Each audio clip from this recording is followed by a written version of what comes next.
Welcome to my YouTube channel. I'm going to be doing more reviews on all kinds of different things that I feel to do reviews on, so watch out for that. Make sure to subscribe, make sure to put your alerts on, the notification bell, all them kind of things, like and comment. Now, spoiler alert, if you don't want to be spoiled, dip off. If you come in my comment section talking about, why are you spoiling the show? I don't want to hear it, because this little soliloquy has given you ample time to go back from whence you came and leave us people that watched Wandavision the second it came out all the way alone. Now, Wandavision episode 7 review.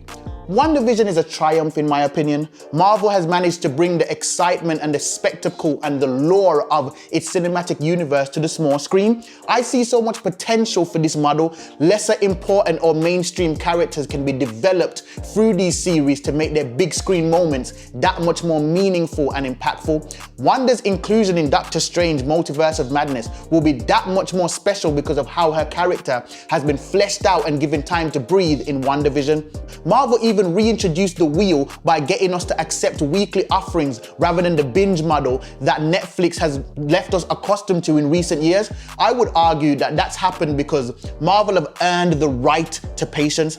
And yeah, this might sound crazy, but something was missing in my life last year and I wondered what it was. And as soon as Wandavision started, I realized I was missing that sense of anticipation and excitement that comes with being a Marvel fan and knowing a new piece to the jigsaw puzzle of the cinematic universe is around the corner. I would even argue that the reason they could shoot this testament to sitcoms gone by is because of the cachet of trust that has been built up with the audience over years. Because many found the first few episodes slow, I, however, found them incredibly intriguing as they were a contrast to seeing the Avengers doing quick punches and blasts and even quicker one-liners. I find it amazing how it just adds to the texture of the universe that's already been built, whether through showing the further effects of the blip, as well as how much more difficult it is to accept life's griefs when you live the life of a superhero who often feels like they have the power to change what's happening around them. But now that I've gassed up the show more than a helium balloon, let's get to it. Marvel, I love you. You know that I do. But stop playing with me before I do you something. These episodes are more abrupt than my bedroom activities. Like, slap a fade on the thing, let me know it's coming. If this episode never had post-credit scenes, I would have been livid. Because when that please stand by thing comes up on the screen, that's literally what I do. I stand by. I have genuinely tried to weigh up whether I would delete a whole week of my life just to get to the next episode. It's great that every episode leaves you with as many questions as there are answers, but that only serves to raise our anxiety, knowing how many episodes are left. You have to explain Hayward's plan, Agnes's plan.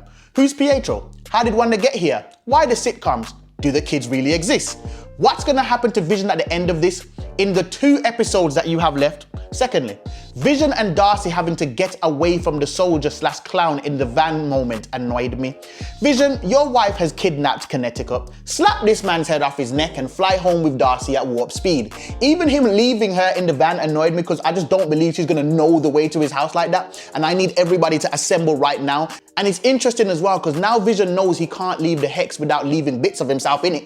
I wonder if his mindset towards this situation will change. Survival is a natural human emotion, although he is a synthezoid. But bearing in mind the first thing he asked Darcy was if his children were safe, his mind may already be trying to calculate whether the children will exist outside the Hex, considering their unique birth. I also want to know if Agnes's mind control can work on him, because that will determine how much use he is in rescuing his wife.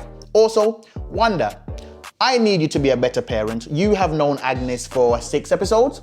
For a time frame that culminates to about 6 minutes, in which time she joked about giving your kids alcohol and sprayed some random substance in their cribs. Don't leave your kids with her. Then again, I guess you thought you were technically leaving your kids with yourself because you thought she was under your mind control. Next, Monika. I am here for Monika getting powers, I really am. But I need her to stop being on Wanda's side so much. Hayward is right when he said that she has too much of an affinity towards superheroes as it pertains to Carol Danvers. Monika, when Wanda dashed you out of an entire city the first time, that was okay, fair enough. But now it's Black History Month and you got this white woman dangling you in the air like a light bulb. I ain't saying I agree with Hayward, but you're moving way too nice with Wanda according to the information that you know. As far as you're concerned, this woman has kidnapped hundreds of kids. In fact, let's be clear, Sword and these soldiers should have called the Avengers ages ago, because Wanda is a planet-level threat right now. She's kidnapped thousands of people in a bubble that will change you if you even go in. And she's got a vibranium husband, a super speed brother and son, if that's really Pietro, and then a mini version of herself with the other kid. She's got her own Avengers team in there. Then you've got these humans just driving around her cube like it's a roundabout. Somebody do something. It would have been cool for me to see Thor or Captain America enter the bubble early in the show and then have no change because they predate the sitcoms.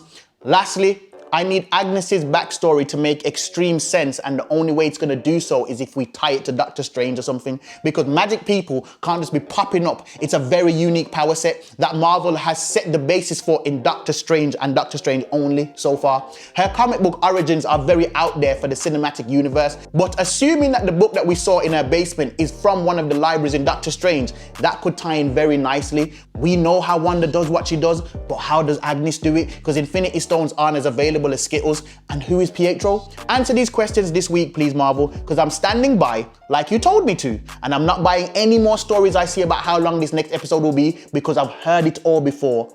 All of your lies. Peace.